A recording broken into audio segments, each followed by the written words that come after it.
போசம் கிடையாது, அவர் ஒரு நடிகர் தான். அவருக்கு ஏன் கூட்டம் வரல? தெருவுல போற நாய் கூட அவரை சீண்ட மாட்டேன், ஏன் சொல்லுங்க? திரையில் சம்பாதித்த பணத்தை மக்களுக்கு பல உதவிகளை செஞ்சிருக்காருங்க.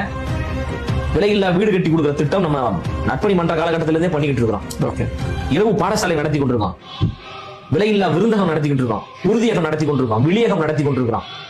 இது போன்ற எண்ணற்ற பல உதவிகளை இன்று வரை நம்ம செய்து கொண்டிருக்கிறோம். ஏன் தலைவர் அவர்கள் 2008 இலங்கை தமிழர் மக்களுக்காக இலங்கையில் நடக்கக்கூடிய போர் என்பது மனித உரிமை மீறல், அந்த தமிழருக்கு நீதி கிடைக்க வேண்டும், அங்கு பொது வாக்கெடுப்பு நடத்தப்பட வேண்டும் என்பதற்காக தன்னுடைய ரசிகர் மன்றத்தை திரட்டி ஒரு நாள் முழுவதும் உண்ணாவிரதம் இருந்து போராட்டம் பண்ணாரு. அப்ப போஸ் அவருக்கு கண்ணு தெரியலையா? கோமால இருந்தாரா? தமிழ்நாட்டு மீனவர்கள் இலங்கை ராணுவத்தால் துப்பாக்கி சூடு நடத்தப்பட்டு நாள்தோறும் படுகொலைகள் நடந்த போது தன்னுடைய ரசிகர் மன்றத்தை திரட்டி நாகப்பட்டினத்தில் மிகப்பெரிய ஒரு ஆர்ப்பாட்டம் நடத்தினாரு. சிங்கள ராணுவம் தொடர்ந்து இதே ஒரு சம்பவத்தை நீங்க தொடர்ந்து பண்ணீங்கன்னா உலக வரைபடத்தில் இலங்கை என்கின்ற ஒரு நாடே இல்லாமல் போயிருந்து கண்டித்து பேசினாரு. அப்ப போஸ் எங்க இருந்தாரு?